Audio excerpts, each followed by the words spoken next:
Indonesia ketika mau diagresi militer sama orang-orang yang punya kepentingan dengan Indonesia, mereka rawani lih. Karena sejarah membuktikan kita perang melawan Belanda dan sekutunya, mereka yang bermodalkan alutsista, punya pesawat dan punya tank, perlengkapan tentara yang begitu luar biasa, begitu masuk Indonesia kalah dengan orang Indonesia yang bermodalkan bambu runcing. Bismillah, Allahu Akbar, tusuk tank Belanda mati. Makanya mereka mikir, lagian kalau mau perang di Indonesia itu ongkosnya mahal, tank masuk ke Pring Sewu, parkir 2000.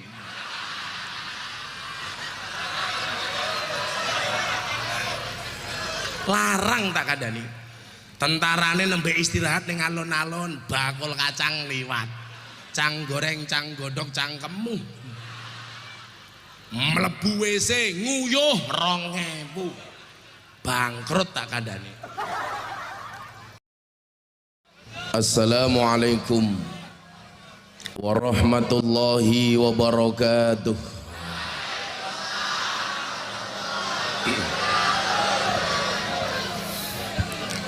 Alhamdulillahi rabbil alamin, hamdan kasiran tayyiban mubarakan fih ala kulli hal, wa na'udzu billahi min ahwali ahli dhalal, wa nusalli wa nusallim wa nubarik wa nu'addim ala habibina wa syafi'ina wa nuri kulubina Sayyidina wa maulana Muhammadin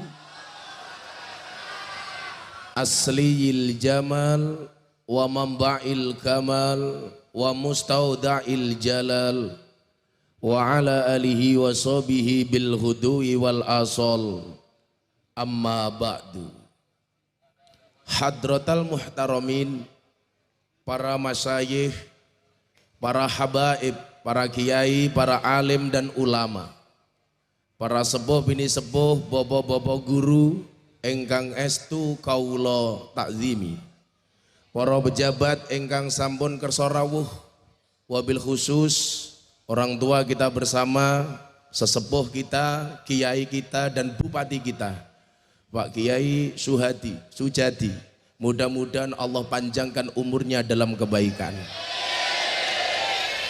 Segenap panitia pengajian yang saya banggakan, serta Bapak Ibu kaum muslimin wal muslimat, baik yang kebagian tikar maupun tidak kebagian tikar. Yang tidak kebagian tikar, insya Allah pulang saya doakan little body. Apa itu little body? Silite gatel kelebon wedi.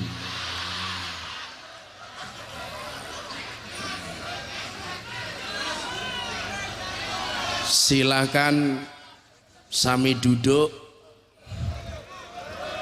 Kasihan yang di belakang.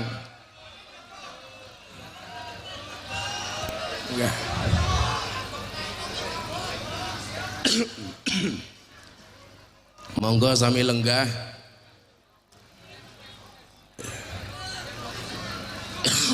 Mohon maaf, saya tidak bisa melepas kacamata saya karena mata saya sedang seksi-seksinya. Maksudnya kurang turu, jadi matanya merah. Masuk matamu, masuk.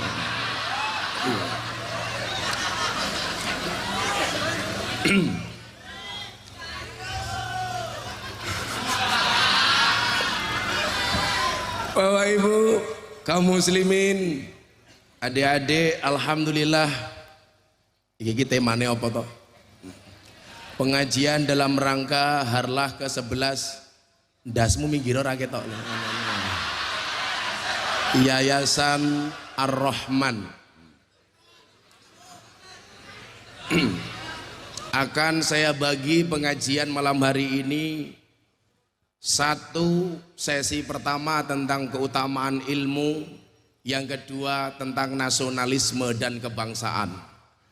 Karena saya dipeseni sama Mbah Mun 2 hari sebelum Idul Fitri, beliau video call saya, kemudian beliau mengatakan, dawuh Miftah 1, pengajianmu di dunia malam lanjutkan, karena mereka yang ada di dunia itu juga butuh pengajian. Saya jawab, sendiko mbah. Nomor 2, konten pengajianmu sudah mulai banyak berbicara soal nasionalisme dan kebangsaan. Maka akan saya bagi 2 seksi, akan saya sampaikan secara seksama dan dalam tempo yang sesingkat-singkatnya. Sekarang jam 10, insya Allah 15 menit lagi selesai.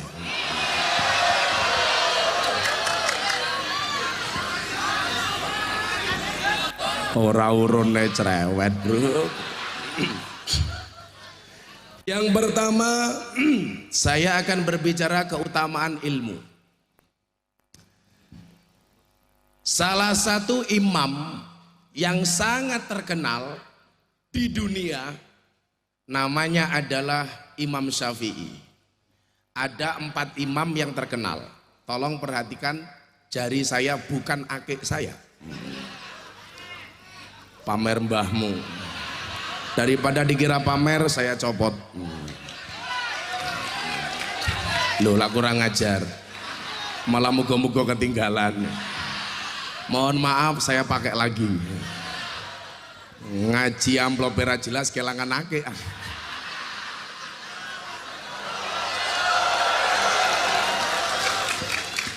Saya pakai lagi. Apa? Kalau mau akik silakan datang ke pondok saya. Saya punya banyak batu. Batu kijing.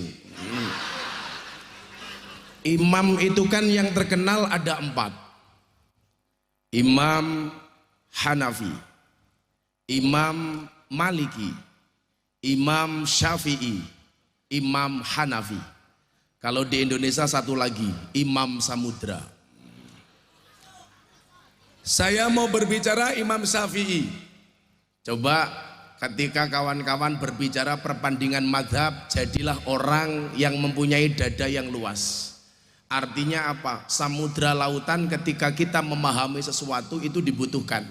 Sehingga yang terjadi apa? Kita jarang memvonis orang bahwa orang lain yang beda dengan kita pasti dianggap salah. Itu bukan pemikiran yang benar. Karena 4 imam ini mohon maaf, walaupun kadang-kadang buah pikirannya berbeda, mereka bisa akur. Contoh, kita itu sering alergi ketika melihat orang tahiyat beda dengan kita. Padahal 4 imam ini semuanya beda. Imam Syafi'i, bagaimana cara Syafi'i bertahiyat? Asyhadu alla ilaha illallah. Berdiri sampai fil alamina innaka hamidum majid, baru ditutup. Kalau Imam Hanafi beda lagi. Asyhadu alla ilaha illallah, la nafi Allah isbat. Cuman sekali tok. Asyhadu alla ilaha illallah. Boleh Hanafi. Kalau Imam Hambali setiap ketemu kalimat Allah tangannya berdiri. At-tahiyatul mubarakatuh sholawatu thayyibatulillah assalamualaikum ayyuhan nabi wa rahmatullah assalamualaikum wa ala ibadillah asyhadu an la ilaha illallah. Setiap ketemu kalimat Allah twing twing twing. Ini Hambali. Kalau Maliki dari awal sampai akhir tangannya goyang-goyang. At-tahiyatul mubarakatuh sholawatu thayyibatulillah assalamualaikum ayyuhan nabi wa rahmatullah. Tapi ingat, cukup telunjuknya, tidak ikut-ikutan kepalanya. Malah ngene-ngene kayak film India. Gus Miftah pakai yang mana? Saya Syafi'i. Asyhadu alla ilaha illallah. Anda mau pakai Syafi'i boleh, pakai Hanafi begini boleh, pakai Hambali begini-begini boleh, Maliki begini-begini boleh. Yang tidak boleh begini-begini. Lah, ini enggak boleh.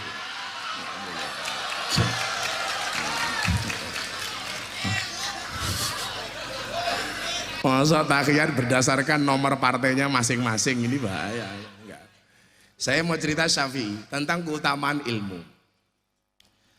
Bapak Ibu, terutama adik-adik, alhamdulillah saya sekarang senang pengajian di mana-mana para kaum milenial ini memadati depan panggung. Alhamdulillah.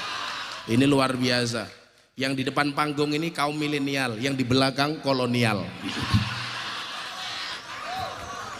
Wis tua-tua maksudnya itu. Kolonial. Imam Syafi'i ketika ngaji di kota Makkah, punya guru namanya Abu Uyainah. Selesai ngaji di kota Mekah, Abu Uyainah mengatakan kepada Syafi'i, Syafi'i, nggih Kiai, kamu sudah cukup belajar di sini nak. Wonten dawuh Kiai, silakan lanjutkan ngajimu di kota Madinah dengan imam besar namanya Kiai Imam Malik. Atas perintah kiainya, Imam Syafi'i matur sama ibunya, Mbok, kula badhe ngaji teng Madinah. Karo sapa li? Karo kalih Imam Malik. Ibune ngendikan, karena tahu Imam Syafi'i sudah bertahun-tahun mondok. Lanjutkan mondokmu nak, selama-lamanya. Kalau seandainya gara-gara kamu mondok kita tidak bisa ketemu di dunia, yakinlah nak, kita besok pasti akan berjumpa di surganya Allah Subhanahu wa Ta'ala. Jadi rahasianya orang mondok itu begini. Orang anak ketika mau masuk pondok pertama kali itu biasanya susah. Neng pondok nangis-nangis karepe pengen mulih. Tapi kalau anak sudah mulai kerasan di pondok, biasanya sing gateli ki mbokne biasanya. Kangen karo anak pengen tilek sak piturute. Akhirnya apa? Imam Syafi'i pindah dari kota Mekah menuju kota Madinah. Begitu masuk kota Madinah, Imam Syafi'i belum ada akses ke Imam Malik. Akhirnya sowan kepada gubernur Madinah. Pak Gubernur, ada apa Syafi'i? Saya pengen ngaji kepada Kiai Imam Malik, tolong saya diajak ke sana.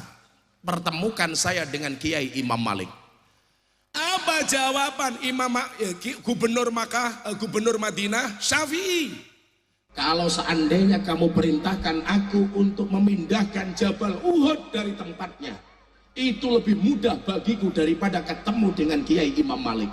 Pelajarannya apa? Bahwa ulama itu sosok yang sangat dimuliakan. Bahkan seorang gubernur sekalipun mau ketemu Imam Malik mikir. Kenapa? Karena begitu mulianya seorang ulama waktu itu. Beda dengan ulama zaman sekarang. Mau diapusi tok. Lah arepe nyalek sing digoleki kiai. Begitu jadi ditinggal. Seolah-olah kiai itu hanya seperti daun salam, seperti laos. Apa kuwi? Lah masak sayur digolekin dhisik dhewe, sayure mateng diguwak dhisik dhewe. Makanya kalau mau nyalek, di mana ada pengajian di situ penuh wajah-wajah para caleg. Begitu jadi minggat. Kan danco.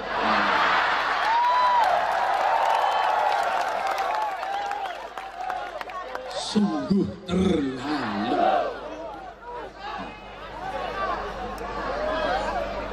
Enggak menghargai kiai. Untung bupati ini Pringsewu ya kiai. Jadi bupati sowan kepada kiai. Jadi dirinya sowan kepada dirinya sendiri. Mudah-mudahan tidak terjadi di Lampung. Amin.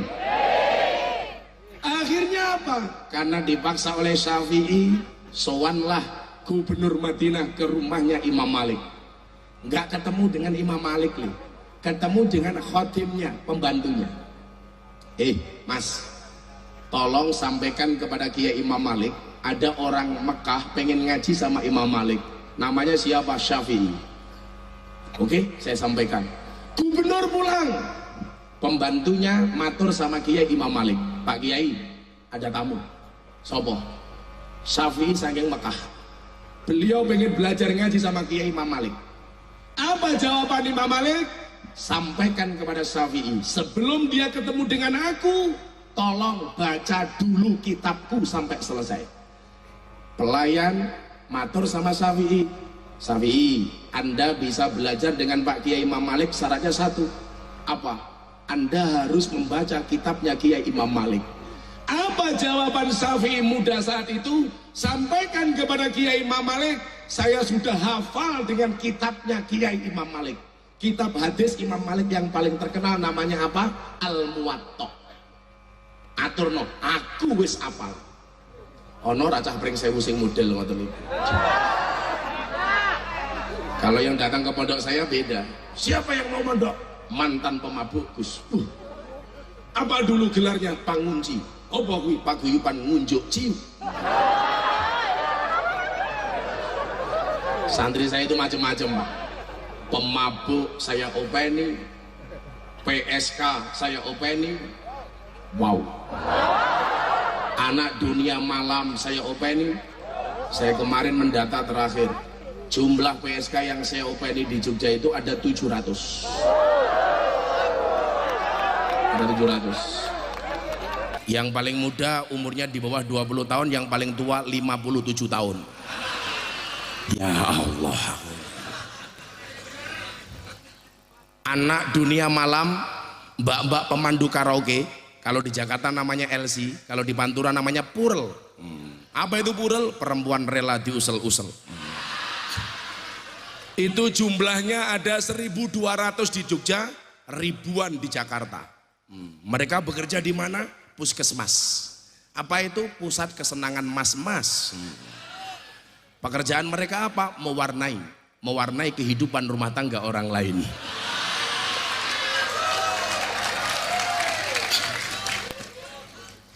Ada lagi yang saya openi, ada. Ini yang paling menarik, banci. Saya punya kelompok pengajian khusus banci 400 orang. Ramadan kemarin telepon saya, Kiai saya mau tobat. Alhamdulillah. Caranya gimana? Insya Allah 1 bulan ini saya akan berjilbab. Matane lanang jilbaban.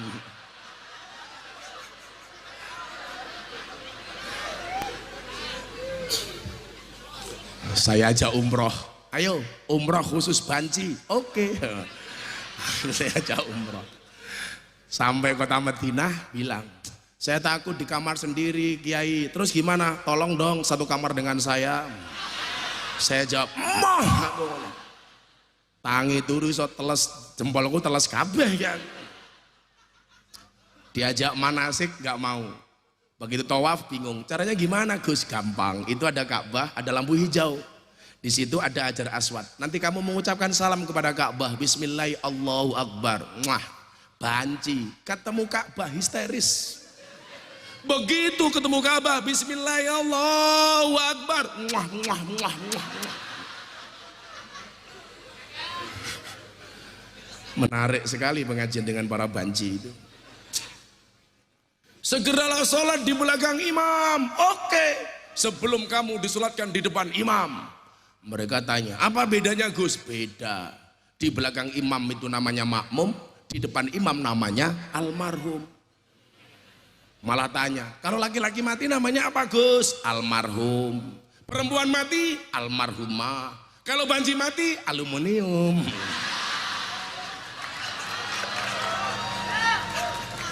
Malah kayak kaleng. Saya itu gimana ya Pak ya? Menurut Imam Al-Ghazali, syarat menjadi kiai itu apa sih? Alladzina yang duruna ilal ummah bi ainir rahmah. Yang memandang umat dengan kacamata kasih sayang. Saya itu kalau ketemu di orang yang dianggap jelek, pendosa, ahli maksiat, saya itu nggak bisa benci. Maka kenapa kemudian banyak quote-quote dari saya yang mengatakan jangan pernah membenci pendosa seolah-olah kita tidak pernah berbuat dosa. Jangan benci orangnya, tapi bencilah kelakuannya. Jangan jadi hakim, tapi jadilah penasehat. Kita itu kan kadang-kadang sering, kalau melihat orang salah, orang jelek, kita sering menjadi apa? Menjadi jaksa. Menjadi jaksa atas kesalahan orang lain dan menjadi hakim bagi kesalahan kita sendiri. Dadilah salah wong iki ketok bianget, kesalahane dhewe sama sekali ora ketok. Saya sebaliknya, kalau melihat orang-orang seperti itu, saya jatuhnya itu iba. Kayak santri daftar ke pondok, ada preman datang ke pondok, satu tubuh ini ditindik. Dari ujung kepala sampai ujung kaki semuanya ditindik. Mata ditindik, hidung ditindik, kaya kebo tak kandani. Telinga ditindik. Ana sing mur baut mangkokan pelek sakmene itu. Saya tanya, itu semua kamu tindik? Iya. Termasuk mohon maaf Kiai, apa? Kelamin saya juga saya tindik. Ya Allah. Aku langsung ngelus dodone bojoku. Ya Allah.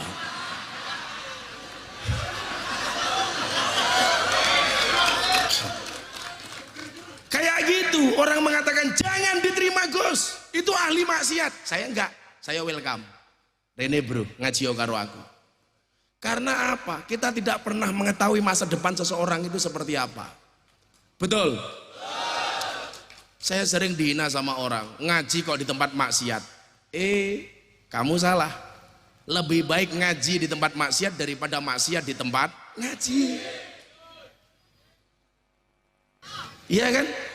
Apakah tempat ngaji itu nggak ada maksiatnya? Banyak. Saya kemarin pengajian di Lampung daerah mana? Kecopetan. Tempat pengajian bro. Alhamdulillah ini malam ini nggak ada copet insya Allah. Karena copetnya sudah mengamankan pengajian.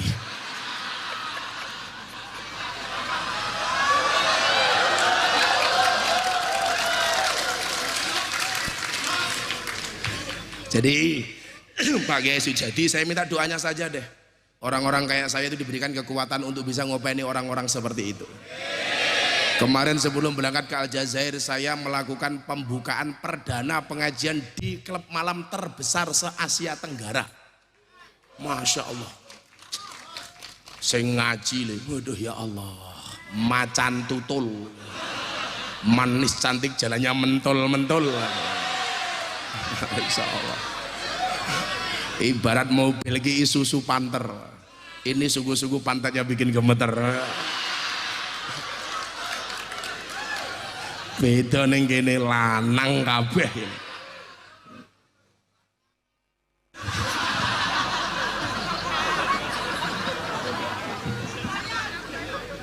Ya Allah. Lanjut cerita Syafi'i. Kalau saya menceritakan dunia malam saya, orang mengatakan gak ada baiknya sama sekali. Kayak saya diwawancarai di televisi live, ada kiai atos banget kiai. Apa yang kamu lakukan itu memalukan, menjual agama, menista agama. Aku batin, wong kok cangkeme atose koyo ngene itu ya Allah. Akhirnya hostnya tanya sama saya, apa respon Gus Miftah? Mohon maaf, kalau apa yang saya lakukan ngaji di dunia malam itu dianggap memalukan, lebih memalukan mana? Ketika kita melihat kemaksiatan diam tanpa memberikan solusi apapun kepada mereka. Orang-orang itu nggak tahu ya, kalau seandainya mereka itu tahu betapa berat perjuangan seorang pendosa untuk menemukan jalan kembali kepada Tuhannya. Abot leh. Maka saya mengatakan kepada mereka, lebih baik orang yang banyak dosanya tetapi khawatir dengan dosanya, daripada orang yang banyak amalan tetapi sombong dengan amalannya. Saya kalau kuat-kuat untuk para pendosa itu banyak banget. Soalnya aku ngerti rupa-rupa primus lah ini. Pria muka setan.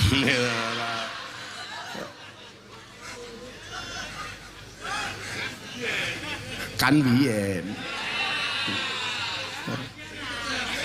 Sekarang insya Allah lebih parah. Akhirnya apa? Singkat cerita, Syafi'i diterima jadi santrinya Imam Malik. Ya tak tompo. Singkat cerita, Syafi'i mulai ngaji sama Imam Malik. Setiap kali Syafi'i ngaji kepada Kiai Imam Malik, apa luar biasanya? Kalau Syafi'i buka kitab bagian kiri, yang kanan itu ditutup. Kiri dibuka, kanan ditutup. Imam Malik bertanya, Syafi'i, kowe lak ngaji kaya wong dolanan. Lah pripun Kiai? Sing kiwa mau waca kok sing tengen mau tutup, maksudmu apa?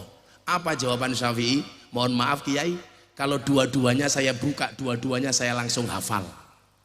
Ayo, ono cah pring 1000 kaya ngono? Akeh cangkemmu. Ngapal ke Yasin rapal-apal loh.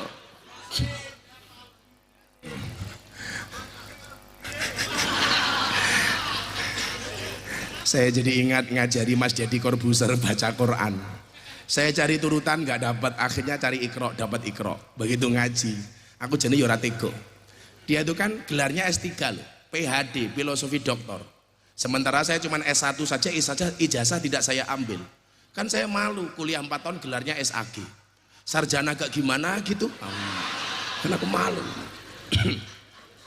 Dan Mas Dedi itu merupakan the best magician terbaik dunia 2 kali di Amerika.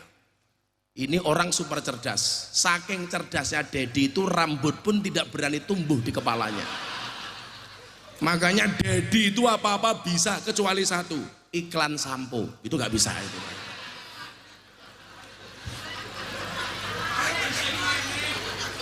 Yang kurang ajar Pak Kiai.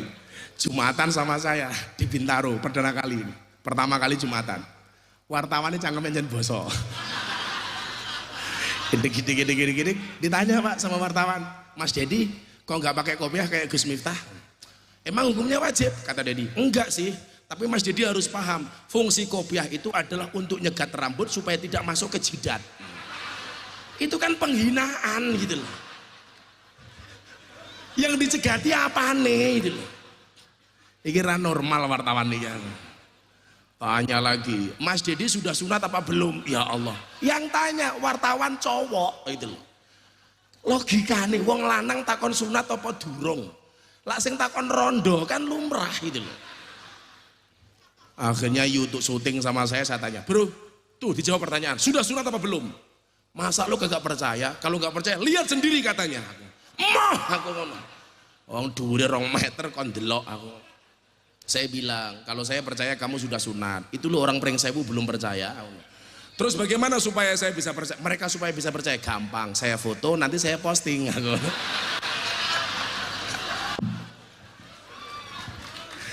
Jijik. Akhirnya apa? Imam Malik penasaran dengan kecerdasan Imam Syafi'i. Kok bisa dia secerdas itu? Imam Malik utusan kepada ibunya Imam Syafi'i yang ada di kota Mekah. Takono karo mbokne Syafi'i. Bocah kayak iso pinter ki rahasiane apa? Ini ibu-ibu muda, bapak-bapak, calon-calon suami, kira rupa-rupa jomblo tadi. Ketok itu rupa-rupa jomblo itu. Santai wae. Santai. Kalau kamu dibilang jomblo, kamu santai saja. Kamu katakan sama mereka, sorry, aku jomblo bukan karena aku nggak laku, tapi karena aku mampu menjaga kehormatanku. Oh no, jomblo nangis. Santai wae. Kalau kamu dibilang jomblo, kamu bilang begini.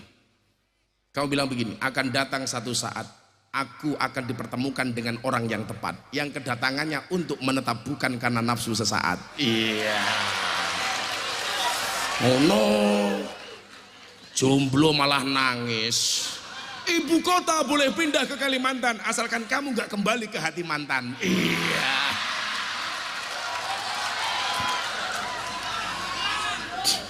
Belum. Tapi jadi yo mesake kok. Bagaimana tidak? Nyamuk saja ditepuk pakai 2 tangan. Masa cintamu bertepuk sebelah tangan?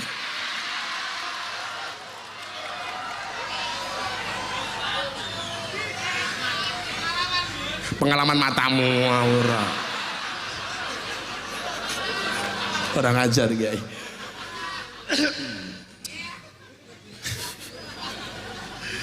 Ya Allah. Nyuwun sewu lho Pak Kiai, cah nom-nom soal ini.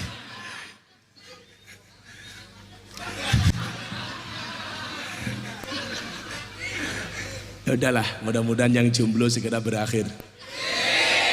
Di mana berakhirnya? Kalau tidak di pelaminan, minimal di pemakaman, insya Allah.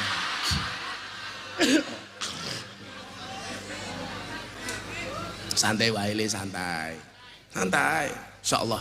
Kalau kamu yakin akan ada pelangi setelah hujan, maka kamu harus lebih yakin akan ada kebahagiaan setelah perjuangan.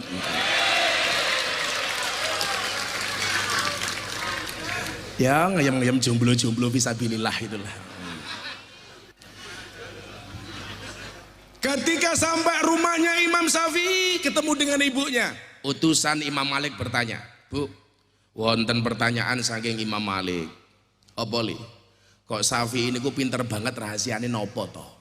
Niki calon-calon ibu-ibu itu, wih para kimcil rungokno kupingmu. Mbak, kalau kamu mau menikah, jadikanlah Banser sebagai prioritas calon suamimu. Pertanyaannya, kenapa harus banser? Jelas, kiai saja dijaga, apalagi awakmu. Iya.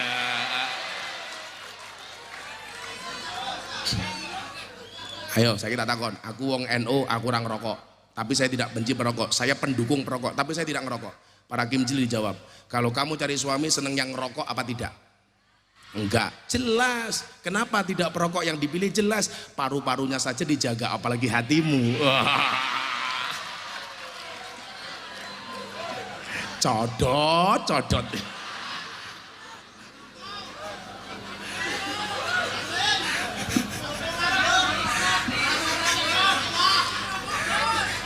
Saya itu NU, tapi saya nggak ngerokok. Tapi saya pendukung perokok. Abah saya ngerokok, adik saya ngerokok, santri saya ngerokok. Bahkan santri saya ngerokok saja pakai pujian. Sing sapa wonge bar mangan orang rokok. Padha karo wong sing ora cewek. NU dilawan. Ngerokok yang duwe dalil loh. Ni'matul udud ba'da dahar.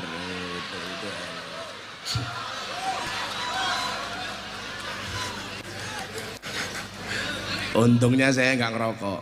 Kalau Muhammadiyah sampai kiamat tetap haram. Kenapa orang Muhammadiyah mengharamkan rokok? Karena peringatan bahaya merokok dari pemerintah itu hanya ditujukan kepada orang Muhammadiyah. Iya, buktinya apa? Peringatan pemerintah, rokok itu membunuhmu, bukan membunuhnu.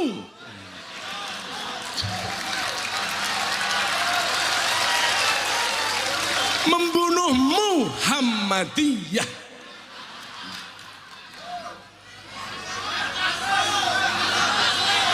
Masuk cangkem. Saya itu nggak tahu ya, semua orang keliling saya itu ngerokok, tapi saya juga nggak ngerokok sama sekali. Dari kecil saya belum pernah merasakan rokok. Nginang matamu, nginang, kiai nginang.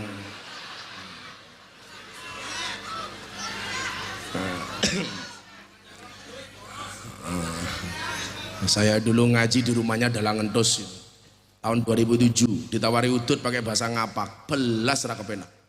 Pak Kiai kiyek isuk-isuk ngobori cocot. Ya Allah, cocot diobori ya.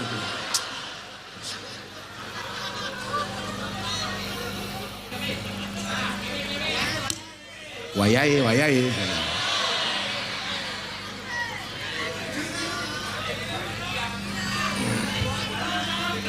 Ya Allah, pengajian ngundang kiai viral, kopinya adem.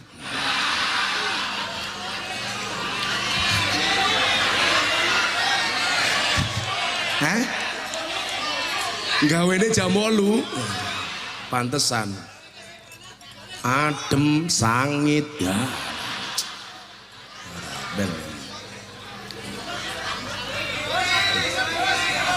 Ngaji ning Lampung kok kopinya adem.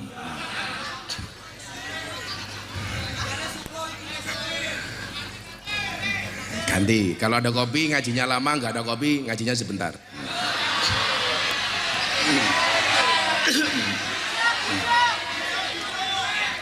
Ora dijogaweke sing nganyar. Kowe goblok kowe ra.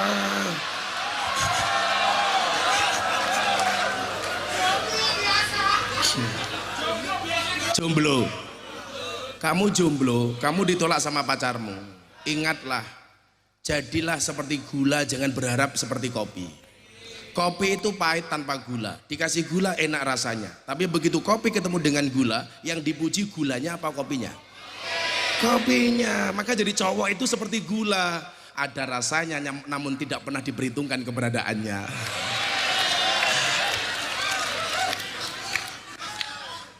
Gula mesake.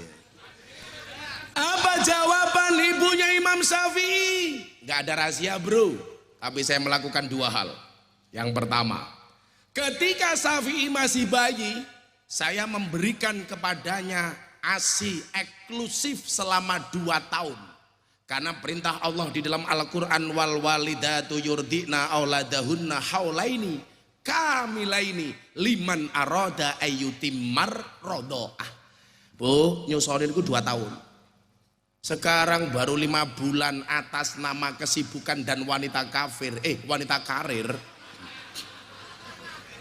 Wanita karir, anak 5 bulan diganti susu kaleng.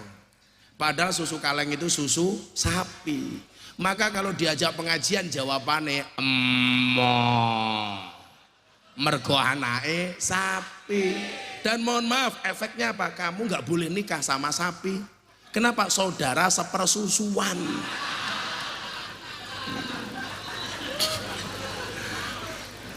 Alasane wong wedok lek kon nyusoni anake, ya Allah, wis ra metu lah, ngerangkai lah, wis lak megawe lah. Kowe ngerti ra? Sak janjane alasane dudu kuwi. Alasane apa? Selak gantian karo bapakne.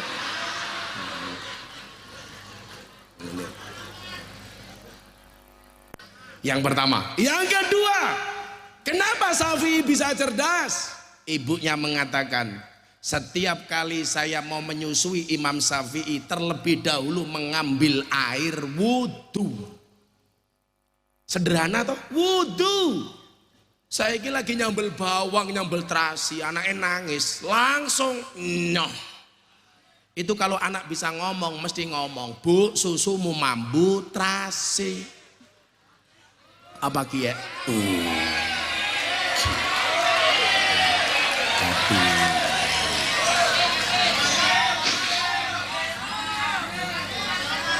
Ketoke pring sewu ki kota, tapi ra iso mbedake gelas dienggo kopi karo gelas dienggo banyu putih.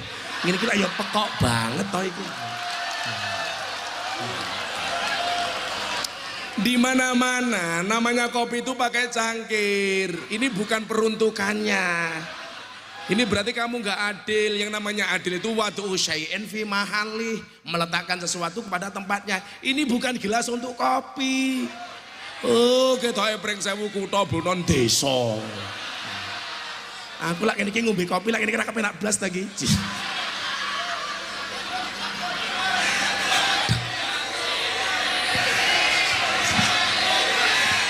Masa saya itu anak pondok, tapi saya diajari dulu di pondok itu. Iki gelas, iki kopi modelnya kaya ngene.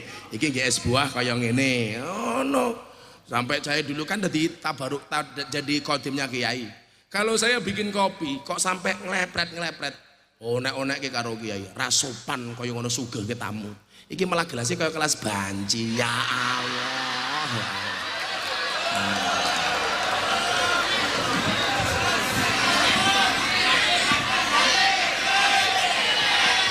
Menengok cerewet wae. Akhirnya apa? Setelah sekian lama mondok di tempatnya Imam Malik mengatakan begini, ya Allah, saya terenyuh ini. Apa yang dikatakan Imam Malik? Syafi'i, nggih Kiai, kamu berangkat ke Baghdad nak. Loh kenapa Kiai? Sudah kamu sebarkan ilmumu di Baghdad. Kenapa Kiai? Ilmuku wis entek. Jajal. Ono Kiai bilang sama santri, wis saiki kowe mulango. Kenapa? Ilmuku wis entek. Itu hanya terjadi dengan Imam Syafi'i. Mergo Syafi'i pintere ora umum. Ora umum. Kaya wong pring sewu. Wong pring sewu kelas mung kafaro yu kafiru kufron ya ora. Mondok ra gelem akhire mung tabayatu buyu tuban. Akhire gobloke kana yakunu konangan.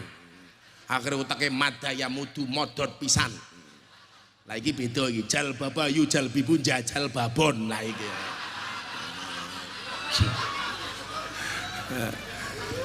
Akhirnya Imam Syafi'i disangoni sama Imam Malik. Yo Syafi'i, kowe tak sangoni, mangkat ning Baghdad, sendika dawuh Kiai sami'na wa ata'na. Karena ikraman wa ta'diman kepada Kiai, Imam Syafi'i berangkatlah dari kota Madinah ke kota Baghdad. Mangkat.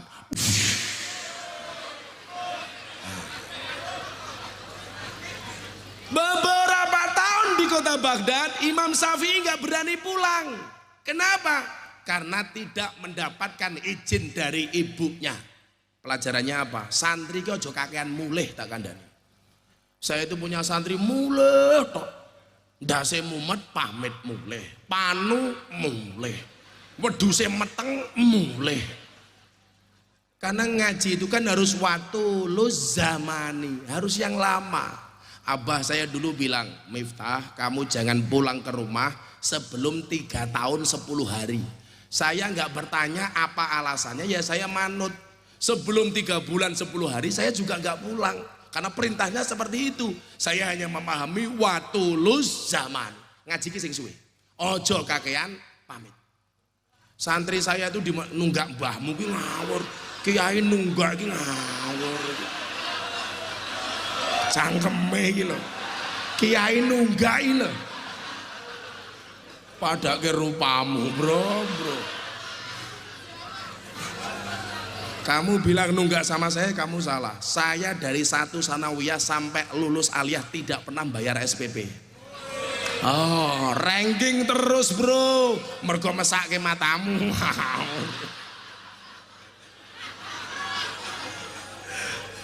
Saya kuliah itu bayar SPP cuma 2 kali tok.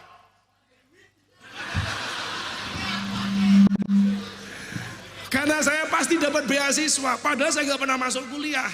Wong gaweanku demo kok. Kok bijiku apik, dosennya wedi karo aku. Saya dulu kiai, saya itu doblok banget ujian. Waktu itu saya ingat betul, etika pendidikan Islam. Saya pakai sandal. Yang awasi dekan. Saya ingat betul waktu itu, Abdullah Fajar, adiknya Pak Malik Fajar, Menteri Pendidikan. Saya pakai sandal, diusir mas. Miftah, tolong keluar dari kelas. Kenapa Pak Dekan? Kamu pakai sandal. Oh, aku. Saya keluar, begitu keluar otak saya main. Saya baca peraturan rule of the game-nya, saya baca. Mahasiswa kuliah tidak boleh pakai sandal. Titik. Enggak ada titik. Mahasiswa ujian tidak boleh pakai sandal. Sandal saya copot, saya ganti kresek. Saya masuk kelas idik. Dekane moro, Pak Abdullah Fajar. Mudah-mudahan panjang umur lah beliau itu. Sering tak demo tapi dekan waktu itu.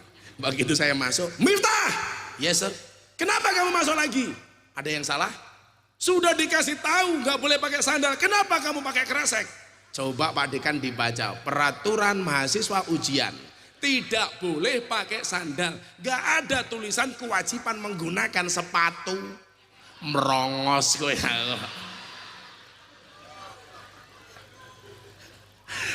Akhirnya pakai kresek, Pak. Sek. Paling mikirnya dekane danco. Serapopo. Ya, anak-anak nyantri ya jangan terlalu sering pamit pulang. Itu nggak bagus. Karena apa? Kalau bola bali sing mumet gurumu. Bener diulang wis ilang. Mau tambah pelajaran baru ilang. Wis ora apa-apa senajan to ning pondok mung turu mongan mangan. Aja mulih. Neng pondok itu kan tipe santri yang paling banyak. 1 Abu Naum, nomor 2 Abdul Butun, mangan tok sing dipikir itu. Gede nih biasanya jadi tukang syuting ngono kuwi biasane mangan.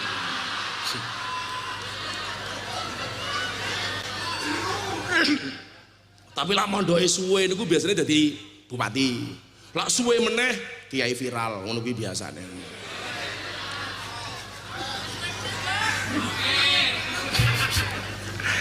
Satu saat muridnya Imam Syafi'i ini berangkat haji. Karena muridnya ini alim, diminta untuk ngaji di dalam Masjidil Haram. Setiap kali ngaji, santrinya Imam Syafi'i itu pasti menyebut nama Imam Syafi'i. Wa qala Imam Syafi'i radhiyallahu an. Oh. Delalah di dalam masjid itu ada ibunya Imam Syafi'i. Rampung ngaji diparani, Mas. Kokat mau jenengan kula rungokke bola bali nyebut Imam Syafi'i. Imam Syafi'i iki apamu? Dijawab sama orang ini, Imam Syafi'i itu guru saya, Bu. Lah ibu sinten? Saya ibunya Imam Syafi'i.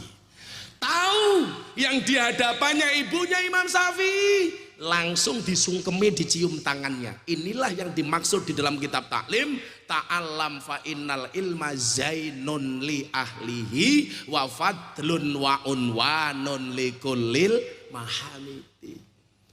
Jadi kalau kamu punya ilmu nak, itu yang terangkat derajatnya tidak hanya dirimu, termasuk orang tuamu, termasuk istrimu.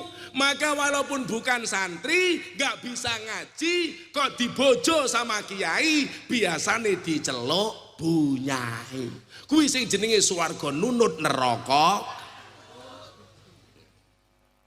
Oh, mila kowe lak pengen diceluk bunyai gampang nduk rabia karo kiai. Apa meneh rambute gondrong, kacamatane ireng. Akhirnya santri ini matur, Bu, enten boten pesen kagem Syafi'i, guru kula ana le. Sampaikan kepada Syafi'i, kalau dia sudah mau pulang, ibu ikhlas. Kabar gembira ini dibawa kepada Imam Syafi'i di kota Baghdad. Pak Kiai, oh boleh. Kula wingi ketemu kali ibune panjenengan teng kota Mekah. Ana pesen, wonten. Ibu dawuh menawi panjenengan ngersake kondur teng kota Mekah, ibu sampun ikhlas. Akhirnya diumumkan di kota Baghdad. Woro-woro Imam Syafi'i guru besar kita mau pulang ke kota Mekah. Ngerti gurune arep mulih. Wong sak kota Baghdad kabeh menehi oleh-oleh kepada Syafi'i. Ono sing menehi unta, emas, gandum, kurma, degan, semuanya ada.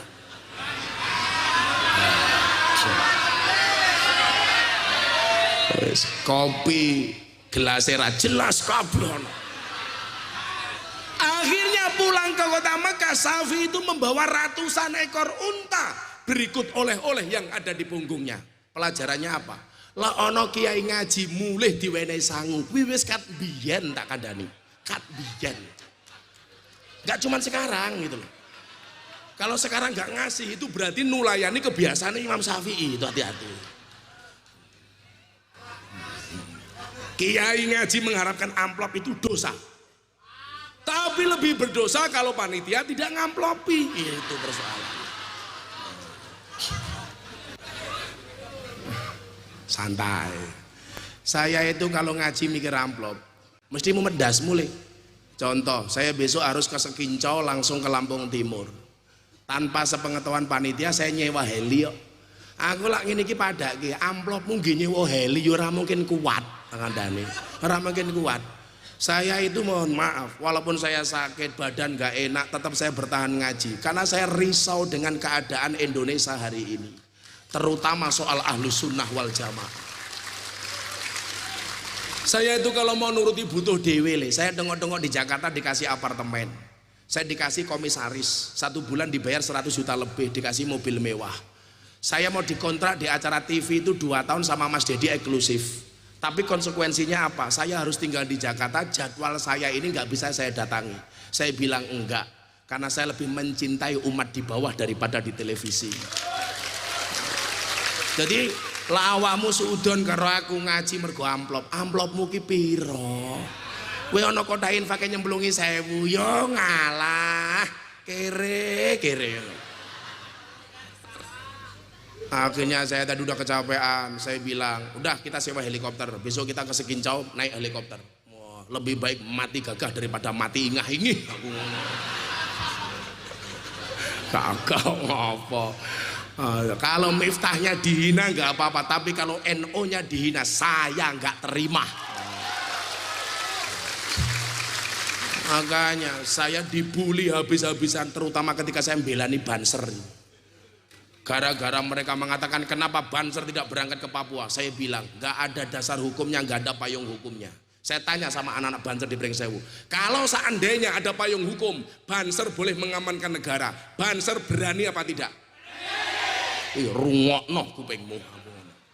Banser dilawan. Banser itu undang-undangnya siji, wani mati jangan sampai lapar. Mungkin tok asli. Akhirnya postingan saya di Instagram, Pak, itu dibully. Yang mencaci maki saya berapa? 14.000 komentar. Semuanya menghina saya dan Banser. Gak ada yang belani. Saya bilang saya nggak butuh dibelani. 14.000 komentar gara-gara saya belani Banser. Akhirnya ceramah saya tentang khilafah dibully, Islam Nusantara dibully, cadar dibully, NKRI dibully. Begitu saya lihat 14.000 yang komentar membuli saya, tapi saya lihat ada 100.000 yang nge-like. video saya. Waktu itu saya mengatakan apa?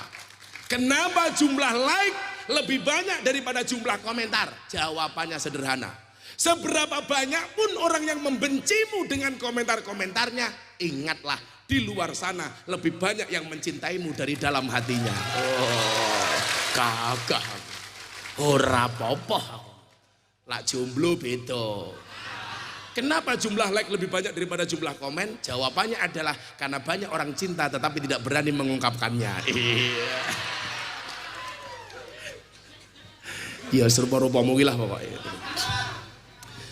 Akhirnya berangkatlah rombongan Imam Syafi'i pulang ke Mekah. But.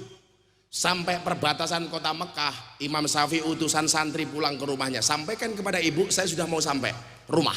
Oke.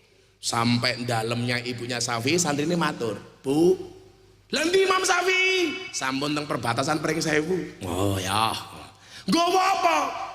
Anake jenengan TOP BGT GTL, Bu. Apa kuwi top banget gitu loh. Lah ngopo? Kondur saking kota Baghdad, anake jenengan membawa ratusan ekor unta dan oleh-oleh yang ada di punggungnya. Apa jawaban ibunya Imam Syafi'i? Sampaikan kepada Syafi'i, gak usah pulang. Loh, kenapa Bu?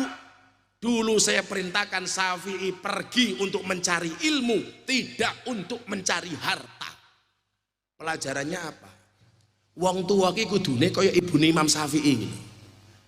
Anak mondok kuliah stres kuwi biasane sing gawe stres ki mbokne karo bapakne. Begitu anak rampung mondok, rampung kuliah kok nganggur, ibu mulai cuwit-cuwit. Kowe iki cilik tak gedhekke, goblok tak pinterke, rampung mondok kok nganggur. Kek kapan kowe mbales budi wong tuamu? Heh, wong tua, please deh. Kowe iki suwe-suwe kaya rentenir kok. Lah aku dadi anake tak jawab, "Ngopo jenengan njaluk balas budi kali kula? Wong kula mbiyen yo ora njaluk dilairke kok. Jenengan mbiyen gawe karo bapak, aku yo ora ngrasake kepenak kok, ngopo?" Yang perlu Anda pahami apa? Orang tua itu kewajibannya mondok ke anak, guru kewajibannya mulang, anak kewajibannya belajar. Soal sesuk dadi apa urusane Gusti Allah. Finish itu tok. Akhirnya mendengar jawaban ibunya Syafi'i ini, semua barangnya Imam Syafi'i dibagi-bagikan di kota Mekah, sehingga yang tersisa hanya kitab dan bukunya Imam Syafi'i. Begitu habis, utusan lagi, Bu, barangnya mentek. Ibu ikhlas kalau Syafi'i mau pulang. Jadi mohon maaf, keberhasilan sebuah pendidikan itu banyak faktor. Tidak hanya soal anak, tidak hanya soal guru, tapi juga support dari orang tua. Inilah kenapa kemudian Rasulullah mengatakan al-ummu madrasatul ula. Maka mudah-mudahan dengan ulang tahun Ar-Rahman ini melahirkan generasi-generasi Qur'ani yang luar biasa untuk Indonesia. Amin Allahumma amin. Yo, sesi kedua saya mau berbicara nasionalisme. Ini lebih serius lagi. Jadi dengan cara-cara seperti ini Pak Bupati, saya membangkitkan semangat nasionalisme anak-anak. Karena mohon maaf, kondisi negara kita hari ini seperti ini. Sekarang sudah tidak ada lagi, saya netral, nggak ikut sana, nggak ikut sini. Itu namanya ISIS, ikut sana, ikut sini. Nggak ada sekarang netral, yang ada itu minna sama minhum, kita sama mereka. Kamu mau berdiri di mana? Kita siapa? Yang mempertahankan Indonesia dengan Pancasilanya. Mereka siapa? Yang berani ngotak-ngatik Pancasila dan mengatakan Pancasila tidak cocok dengan Indonesia. Mereka adalah musuh bangsa Indo. Lampune urip ke. Kono urung kalau. Oh, wis urip ta iki. Kok peteng.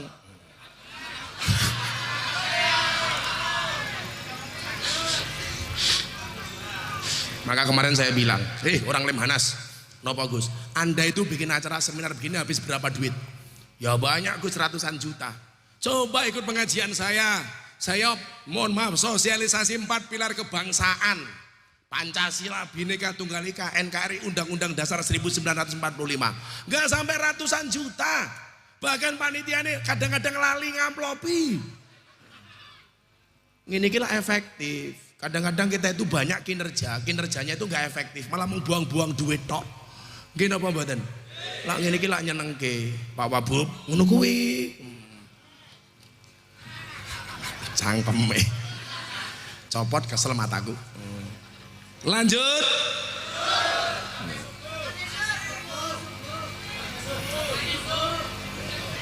Seandainya kamu tahu berapa menderitanya tenggorokanku.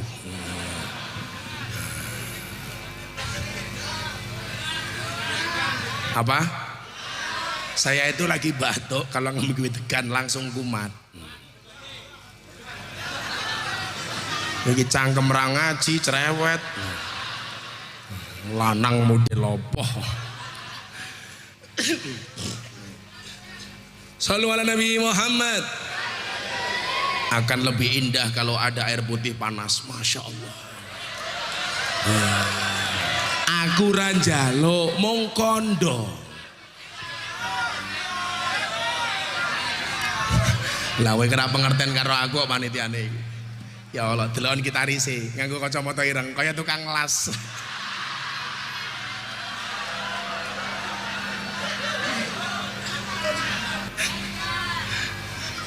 Ya larang nak aku Gucci yo. Wadah keke mau paling mergo 1.500-an. Shallu ala Nabi Muhammad. Bapak Ibu, kenapa hari ini saya begitu kenceng teriak-teriak tentang Pancasila? Kenapa hari ini saya begitu kenceng teriak-teriak NKRI? Coba sekarang Anda lihat. Musuh-musuh negara itu mohon maaf di mana-mana sudah mulai terang-terangan ngosak ngasih eksistensi NKRI. Mereka mengatakan apa? Pancasila tidak cocok. Buktinya apa? Pancasila melahirkan demokrasi yang gagal. Buktinya apa? Pemilu penuh kecurangan dan lain sebagainya. Mohon maaf, saya bilang HTI itu memang organisasinya sudah bubar, tapi menungsone je ono li. Dan Indonesia itu terlalu apa? Bukan terlalu lebay, terlalu slow. Angel lagi. Wallace. Terlalu santai terhadap orang-orang ini. Coba kita lihat, itu Turki ramah dengan hati. Yang bilang siapa? Tokoh-tokoh Hizbut Tahrir di Turki itu ditangkap oleh Erdogan. Malaysia ditangkap. Sementara mohon maaf, secara organisasi memang sudah bubar, tapi di Indonesia manusianya masih bergentayangan. Sekarang saya mengatakan khilafah itu bukan tidak cocok untuk Indonesia, tapi tertolak dari bumi Indonesia. Apa kuwi? Cie sing go bagi fatayat. Iya. Oh, IPPNU. Kim Chile NU. Mbak, sudah nggak usah naik, kamu naik. Ya udah nggak apa-apa. Matane.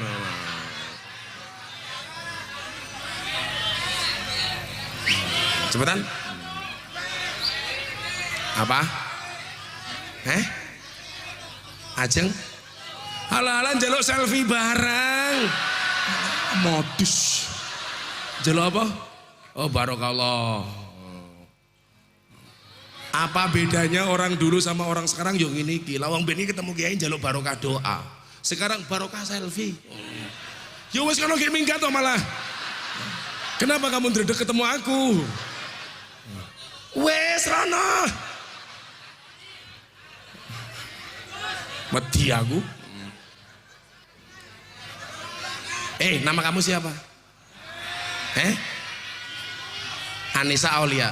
Kenapa aku tanya nama kamu komplit? Biar besok ketika akad aku bisa lancar menyebut namamu. Mulai reso turu delok wae. Matur nuwun nggih Mbak nggih. Muga-muga sok kowe dadi bojone Banser. Amin. Ya wis kono lho. Iki ngopo ning kene iki? Wedi.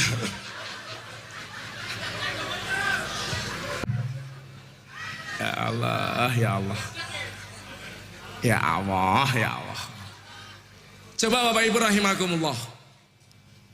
negara-negara di Timur Tengah, kemarin saya sampaikan di Utama Karya Pak Bupati, dihabisi oleh orang-orang yang punya kepentingan minyak itu dengan cara apa? Agresi militer. Coba dilihat satu persatu. Irak dihabisi oleh orang-orang yang punya kepentingan dengan Irak dengan agresi militer. Atas nama apa? Irak menyimpan bom atom dan nuklir. Sampai Saddam Hussein mati, nggak terbukti Irak menyimpan atom dan nuklir. Akhirnya rakyatnya hari ini sengsara gara-gara agresi militer. Mana lagi? Libya.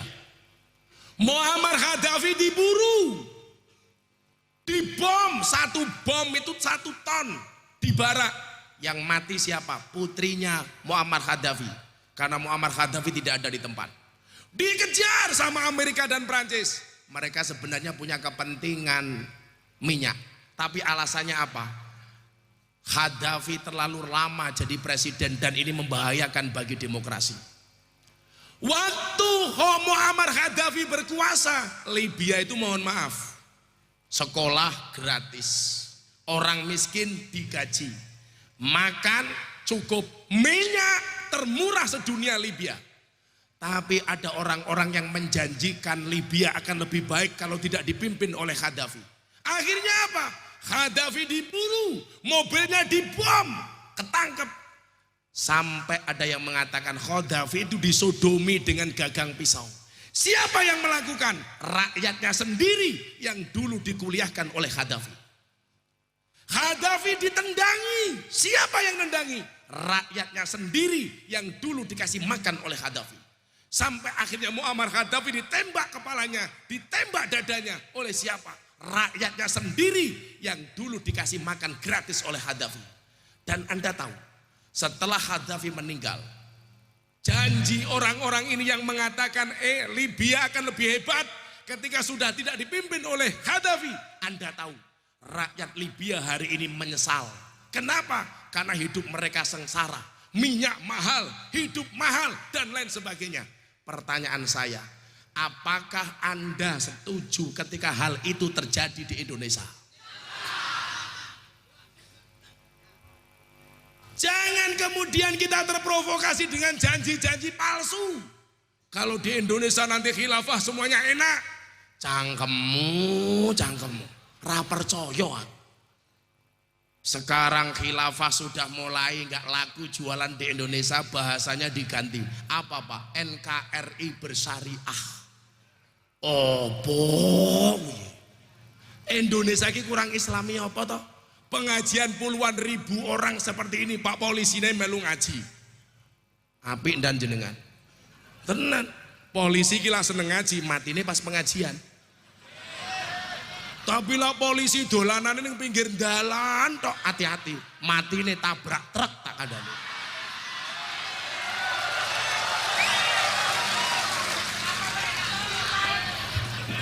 Kayak gue awas kowe, kayak ngaman ke pengajian. Saya kemarin ngaji di Mabes Polri. Apa pandangan Gus Miftah terhadap polisi Indonesia? Keren. Gimana tidak? Ada orang demo, polisi dilempari batu, yang masuk ambulan, batunya, masya Allah, keren. Polisi Indonesia ini apik kabeh le. Ning sing paling apik loro, patung polisi karo polisi tidur. Sing nyebelke mung siji, sapa? Polisi Cilukba. Lampu merah menggok, tuing. Iya. Ngopo ya? Soalnya aku pernah kejadian, bawa STNK, bawa om, nyoh. Bawa SIM, bawa. Apa itu? Surat izin menikah lagi, nyoh. Bawa helm, nyoh. Terakhir Anda tetap saya tilang. Kenapa Pak polisi? Tutup pentilnya nggak ada. Ya Allah. Apa hubungannya loh? Kalau tutup pentil gitu. Yang merusak citra polisi itu orang-orang seperti itu. Betul? Polisi ki wis apik, senengane golek-golek. Tutup pentil. Aku undang-undange apa ya aku. Oh, lah sing bengok iki kena pasal 44. Apa ki cacat mental ki lho.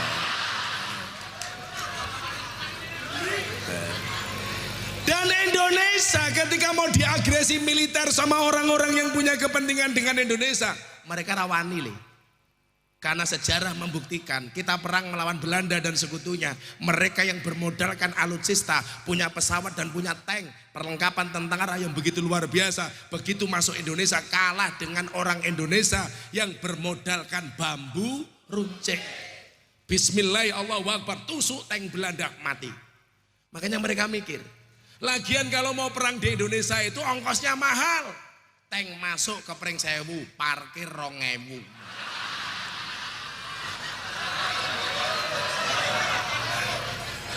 Larang tak kadani. Tentarane nembe istirahat ning alun-alun, bakul kacang liwat. Cang goreng, cang godhog, cang kemu. Mlebu WC nguyuh 2.000. Bangkrut tak kadani. Maka yang paling gampang menghancurkan Indonesia bagaimana? Masuk ideologi-ideologi, Pak. Dulu NU Muhammadiyah tarung, sekarang mulai slow. Aman. Dulu masalah kunut rame. Sekarang orang Pring Sewu sudah tidak ada lagi yang ribut persoalan kunut. Kenapa? Karena banyak orang Pring Sewu yang sudah tidak sholat subuh. Gak ribut. Dulu bilangan traweh ribut 20 dan 8, NU 20, Muhammadiyah 8. Sekarang ada aliran ketiga di Pring Sewu, aliran yang tidak traweh. Peminatnya banyak. Imamnya siapa? Banser. Atas nama menjaga orang traweh. Jos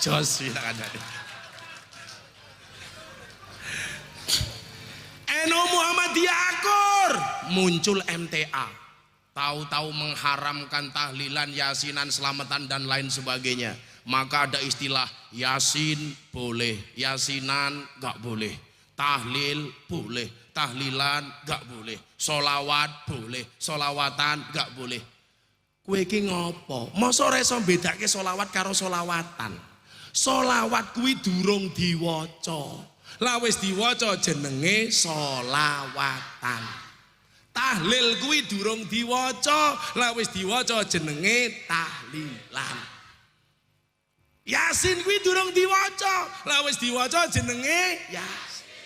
Mosok mung gara-garaan ra oleh, kan bahaya. Katok oleh, katokan sarung oleh, sarungan sing mesake wong wedok, kotang oleh, kotangan ya gondal gandul.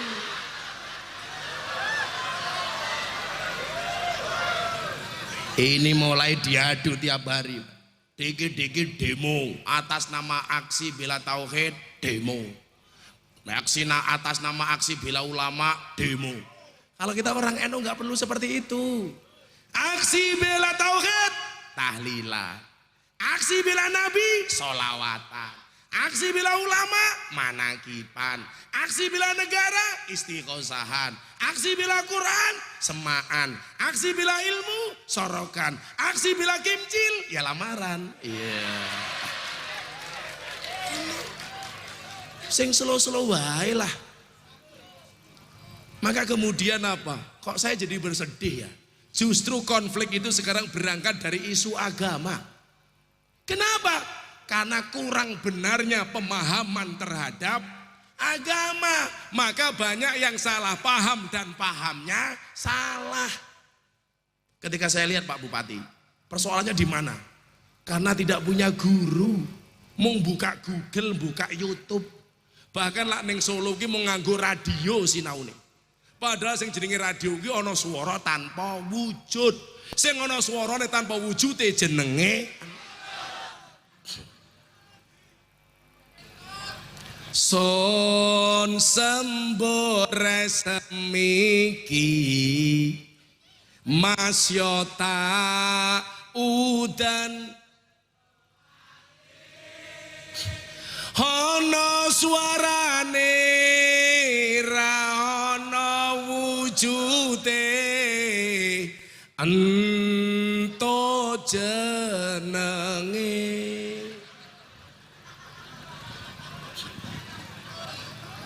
Kuwi lak gurune entut ora mungkin mondoke ning Ar-Rahman, ra mungkin. mondoke neng dining Al Ma'hadus Salafiyah As-Silitiyah.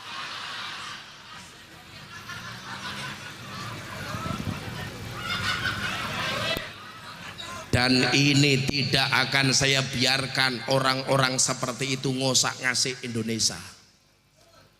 Coba, ini pemahaman yang sangat rasional Pak. Kenapa harus Pancasila? Pertanyaan saya, gampang saja. Muktamar Nahdlatul Ulama tahun 1936 di Banjarmasin menetapkan bahwa bentuk bangsa Indonesia adalah nation state, negara kesatuan. Kudune sing ngomong ini kudune anggota dewan. Ono ra iki? Sini. Pak siapa? Pak Suherman. Untung Sune ning ngarep. Suherman. Ada lagi? Anggota dewan. Oh, anggota dewan, Masya Allah. Oh, Mbak Jihan kayak kudune ngomong soal ini. Matane ngopo ndelok rono?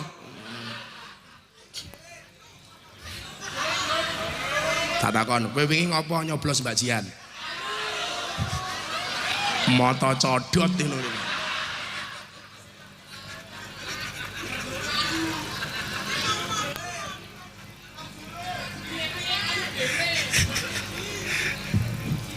Apa? Mergo sing ayu mung siji, matamu. Apa meneh? Apa? Nitip dok amplop matamu tulisan ki lho amplop. Ku jan uteke iki lho jan. Wis rupamu kaya kotak infak. Ya engko dilit meneh. Arep nerangke Pancasila kok ganggu wae. Kamu jangan-jangan orangnya Suginur kamu, ayo. Takai bahan ngomong DPR, Pak Hirman, Mbak Jian dan sebagainya. Kenapa kau harus Pancasila? Coba kita lihat betapa majemuknya bangsa Indonesia. Bedakan coba Anda lihat antara Indonesia dengan Eropa. Oh, gue orang tahun yang Eropa. Eropa itu bangsanya cuma satu, namanya Eropa. Berdiri di atas banyak negara. Ono Prancis, Inggris, Portugal, Jerman, Spanyol dan lain sebagainya. Apa bedanya dengan Indonesia? Indonesia itu banyak bangsa, berdiri hanya di atas satu negara, namanya Bangsa Jawa, bangsa Madura, bangsa Sunda, bangsa Batak, bangsa Betawi, ini berbangsa-bangsa. Ora usah ngomong sa Indonesia, saya ingin ngomong tanah Jawa tok wis. Dari ujung timur, Banyuwangi. Banyuwangi itu punya suku namanya apa? Osing. Nyebrang dikit Madura, wis bahasanya mulai keren, Madura. Orang Madura itu gagal terus kalau daftar polisi, soalnya nggak pernah lulus berhitung. Lawang Pringsewu berhitung 1, 2, 3, Madura tuh 1. Susah jadi polisi. Dan yang jelas orang Madura itu nggak pernah menang lomba TTS. Kenapa? Kolomnya kurang terus.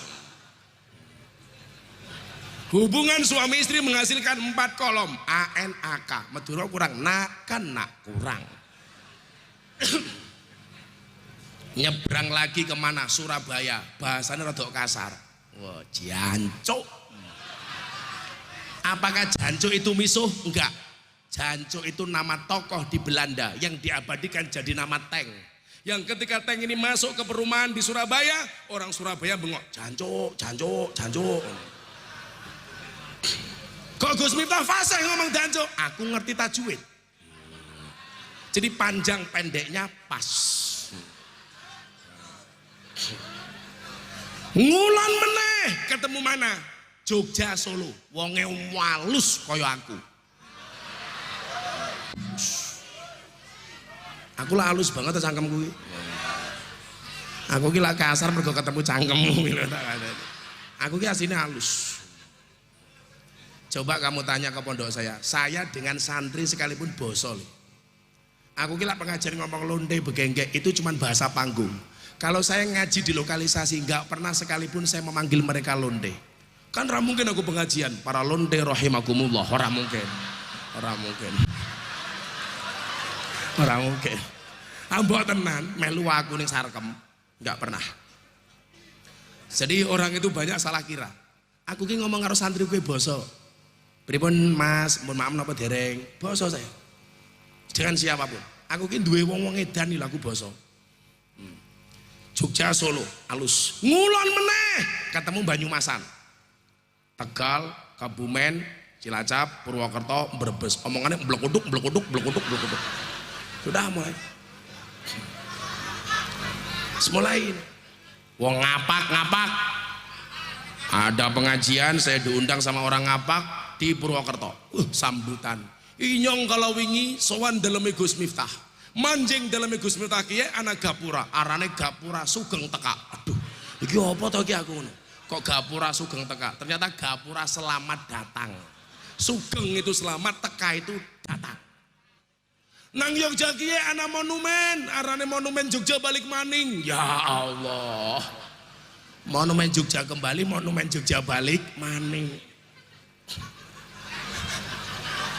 Pak Bupati ingat nggak dulu kalau kita telepon dari wartel ke rumah seseorang itu kalau sibuk jawabannya biasanya pakai bahasa apa?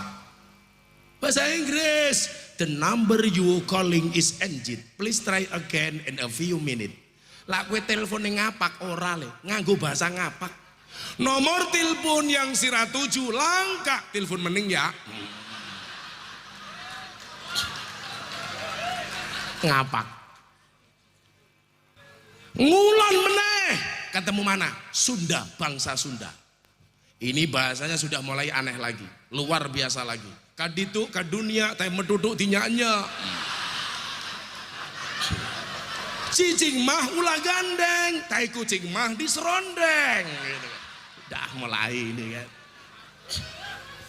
Indahnya Indonesia. Yang lucu ada orang ngapak main ke rumahnya orang Sunda, di tengah jalan ngidak telek. Orang ngapaknya bertanya, taina siapa kie? Dijawab sama orang Sunda, iya mah taina urang. Orang ngapak nggak percaya, inyong nggak percaya, taina urang kok gedene sekiye.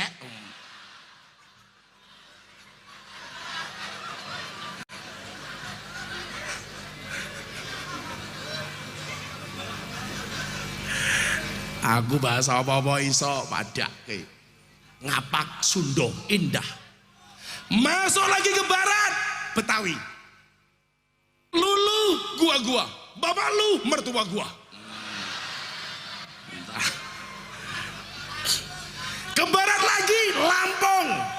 Nyago mengan kudai. Oh, isa aku. Ketemu bocah kaya ngono, kampuang.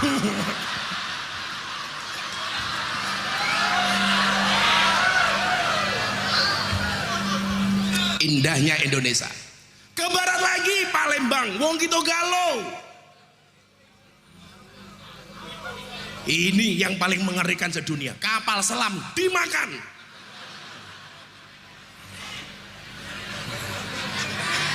Pempek.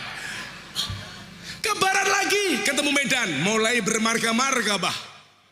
Ini jelas marganya, marga satwa.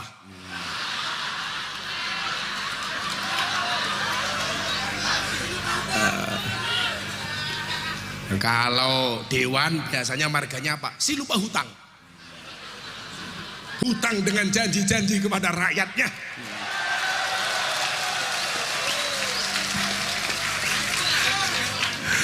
Lah tukang syutingnya cetok. Apa marganya? Si Raja Guguk. Coba ke wilayah timur, indah lagi kita ketemu Papua dengan kotekannya. Makanya saya tetap berdiri bersama Papua.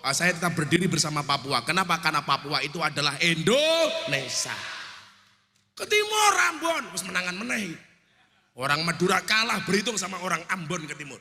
Kalau orang Madura terlalu lama, orang Ambon terlalu cepat. Berhitung 1, 2, 3. Ini Indonesia bro. Dan ternyata yang mampu mengayomi kesemuanya itu, berbangsa-bangsa dan bersuku-suku itu, dan terbukti sepanjang sejarah adalah Pancasila. Ngono le. Kok saiki kowe ora paham sejarah, urip ning Indonesia, mangan golek duit ning Indonesia, ora gelem hormat karo bendera, minggato sangka Indonesia. Galak. Dan yang diadu siapa? NU. Kenapa NU menjadi sasaran target? Karena hari ini terbukti yang paling kekeh mempertahankan Indonesia dengan Pancasilanya adalah Nahdlatul Ulama. Sekarang saya kasih tahu, bagaimana cara mereka menghancurkan NU? Habib didu karo Habib, Habib didu karo Kiai, Kiai didu karo Kiai, dan seterusnya. Kenapa? Karena pondasi terbesar dari Nahdlatul Ulama adalah para Kiai dan para habaib. Saya ditanya, apakah Gus Miftah benci dengan Habib Rizik? Saya bilang, semua Habib saya hormati, termasuk Habib Rizik. Tapi ingat, saya punya prinsip. Aku wong tahu ngaji soalnya. Di dalam kitab Alim disebutkan, al-hurmatu khairum minat ta'ah. Hormat itu lebih diutamakan daripada taat. Siapapun duriahnya Rasulullah wajib dihormati. Tetapi tidak harus taat terhadap isi ceramahnya, tergantung isine opo. Jadi kalau ada orang mengatakan Miftah benci, aku kita tahu neng Mekah bareng Habib Rizik kok pas haji. Kalau duriahnya Rasulullah kan jelas Pak, ahli Baitul Mustafa Tuhuri. Mereka ini duriahnya Rasulullah. Tapi ingat, hormatnya wajib, taatnya belum tentu. Paling gampang ini loh, Pak Kiai Sujadi ini kiai saya. Sholat subuh, Miftah kamu ngimami sholat subuh. Saya bilang sama Pak Kiai, boten Pak Kiai mawon. Begitu saya jawab boten, berarti saya tidak taat dengan Pak Kiai Sujadi. Tapi tidak taat saya karena hormat dengan Kiai Sujadi. Aneh, pasangan suami istri, bojone macul, sing wedok bengok. Pak sarapan, engkau bu jenengan dhisik mawon. Selaku wong wedok sing ngerti dalil iki jawaban, boten kula ngenteni bapak. Ora kaya wong pring sewu. Ayo Pak sarapan, aku jek macul bu kowe dhisik. Oke. Kuwi jenenge wong wedok ceniningan. Wonge ya teko iki. Ya melu guyu. Jilbabe coklat.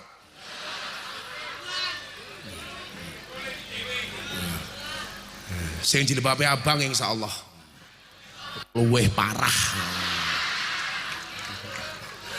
Itu loh. Kalau mereka mengajari orang NU untuk hormat kepada habaib, kuwi padha karo ngajari bebek ngelangi.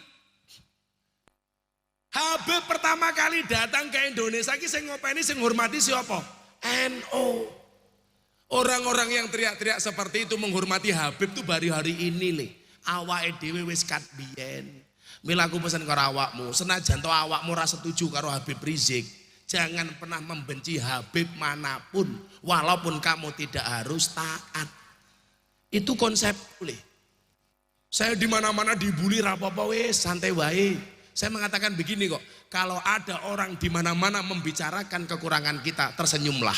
Kenapa? Kekuranganmu saja menarik perhatiannya, apalagi kelebihanmu. Wah, santai wae bro, slow, Wallace. Kalau ada orang membicarakan kita di belakang kita, itu artinya apa? Hidup kita jauh lebih maju daripada dia.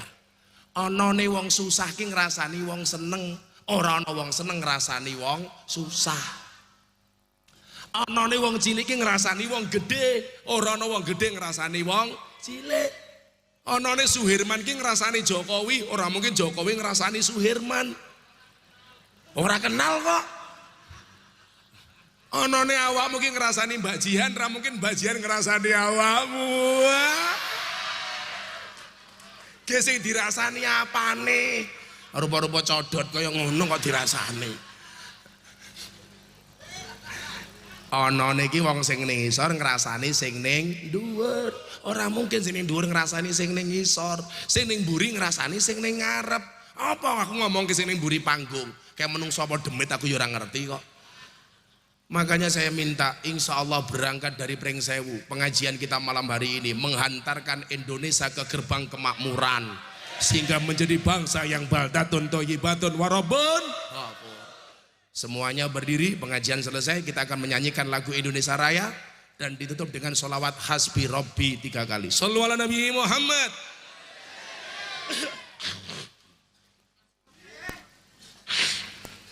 Tekan subuh kowe mateni aku kok.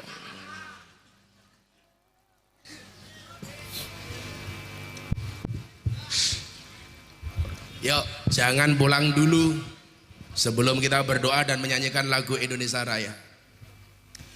Dengan sikap sempurna, tunjukkan cintamu terhadap Indonesia.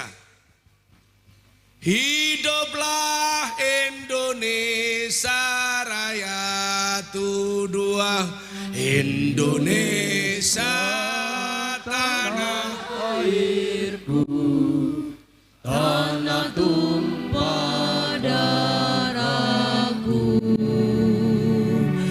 di sanalah aku berdiri, jadi pandu ibuku. Indonesia kebangsaanku, bangsa dan tanah airku. Marilah kita berseru, Indonesia bersatu. Hiduplah tanahku, hiduplah negeriku, bangsaku, rakyatku semuanya. Bangunlah jiwanya, bangunlah badannya untuk Indonesia Raya. Indonesia Raya, merdeka, merdeka, tanahku, negeriku yang ku cinta. Indonesia Raya, merdeka, merdeka, hiduplah Indonesia Raya. Indonesia Raya, merdeka, merdeka, tanahku, negeriku yang ku cinta.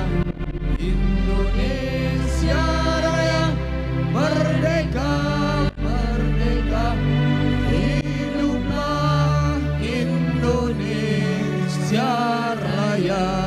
Sholawat hasbi robbi 3 kali. Shollu ala Nabi Muhammad. Selalu. Hasbi Rabbi Jalallah ma fi qalbi ghairullah Nur Muhammad sallallahu la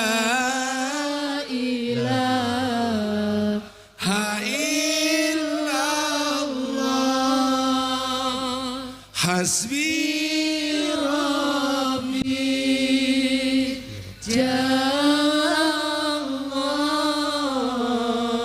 ma fi qalbi ghairullah Nur Muhammad sallallahu la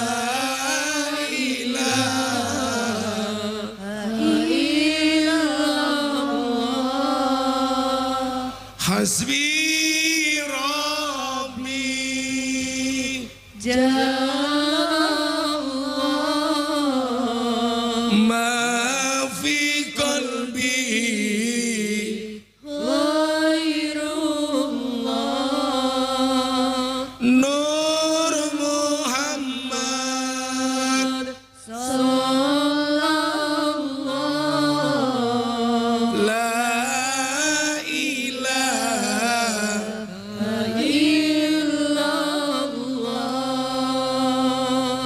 Berdoa bersama-sama. Bismillahirrahmanirrahim. Allahumma salli ala Sayyidina Muhammad wa ala ali Sayyidina Muhammad. Alhamdulillahi Rabbil Alamin. Ya Allah ya Rabb, perkenankanlah kami semua hamba-hambamu yang hadir di tempat ini ya Allah. Ketika kami bertemu di acara yang baik, di tempat yang baik, dan kami bertemu dengan orang-orang yang baik, perkenankanlah kami hamba-hambamu menengadahkan kedua tangan kami ya Allah, mengkhusukkan hati dan pikiran kami untuk bermunajat kepadamu ya Allah. Ampuni dosa kami ya Allah, ampuni kesalahan kami ya Allah, ampuni kekhilafan kami ya Allah, ampuni kemaksiatan kami ya Allah, ampuni kemungkaran kami ya Allah. Sungguh besar dosa yang kami lakukan ya Allah, tapi kami hamba-hambamu yang beriman meyakini bahwa pintu maafmu lebih besar daripada dosa-dosa kami ya Allah. Ampuni pula dosa kedua orang tua kami ya Allah. Sayangilah mereka sebagaimana mereka menyayangi kami ya Allah. Kasihilah mereka sebagaimana mereka mengasihi kami ya Allah. Ampuni pula dosa para pemimpin-pemimpin kami ya Allah. Tunjukkanlah mereka ke jalan yang lurus, yaitu jalannya orang-orang yang kau cintai, bukan jalannya orang-orang yang sesat, yaitu jalannya orang-orang yang kau murkai. Wabil khusus ya Allah untuk kabupaten kami tercinta Pringsewu ini ya Allah. Amin, amin, jadikanlah kami kabupaten ya Allah yang senantiasa mendapatkan rahman dan rahimmu, yang senantiasa mendapatkan kasih sayangmu, yang senantiasa mendapatkan ridhomu ya Allah. Birahmatika ya arhamar rahimin. Ya Allah ya Rabb, siapapun yang hadir di tempat ini ya Allah mempunyai hajat dan cita-cita yang belum terkabulkan, kami mohonkan kepadamu ya Allah, kabulkanlah hajat dan cita-cita kami, kabulkanlah permintaan kami, kabulkanlah permohonan kami. Siapapun yang hadir di tempat ini dalam keadaan sakit ya Allah, Engkau angkat semua penyakitnya ya Allah, Engkau angkat semua penyakitnya ya Allah, dan Kau sembuhkan seperti sedia kala ya Allah. Ya Allah ya Rabb, siapapun yang hadir di antara kami ya Allah mempunyai permasalahan dan persoalan hidup ya Allah, kami mohonkan kepadamu ya Allah jalan keluar dari solusi dan masalah yang kami hadapi ya Allah.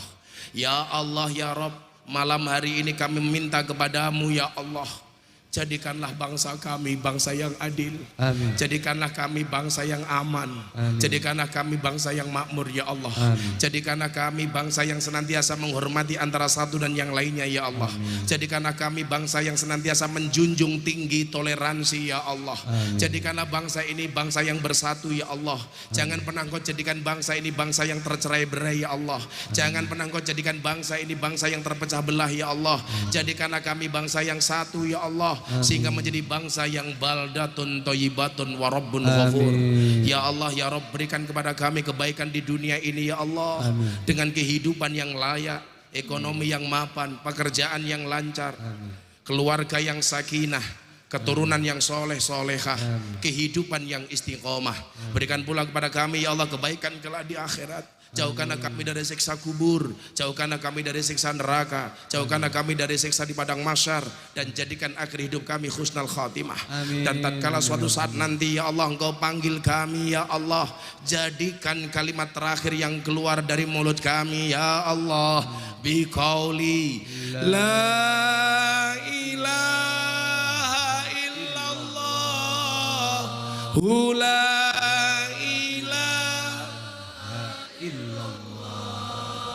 La ilaha illallah, la ilaha illallah, la ilaha illallah, Sayyiduna Muhammadur Rasulullah.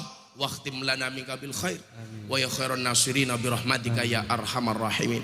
Allahumma rizukna istiqomah, Allahumma rizukna bi ziyadatil ilmi wal rizki wal ibadah, Allahumma rizukna ziyaratal makkah wal madinah, Allahumma rizukna dzurriyyatan thayyibah, Allahumma rizukna ahlan sakinatan mawaddatan wa rahmah, Allahumma rizukna bi alfi alfi quwwah, Allahumma rizukna bi alfi alfi barakah, Allahumma rizukna bi alfi alfi karamah, Allahumma rizukna min ahli sunnah wal jamaah an-nahdiyah, min ahli sunnah wal jamaah an-nahdiyah, min ahli sunnah wal jamaah an-nahdiyah. Allahumma rzuqna bi husnil khatimah, bi husnil khatimah, bi husnil khatimah, wa na'udzubika min su'il khatimah wa adkhilnal jannata mal abrar ya azizu ya ghaffar ya rabbal alamin.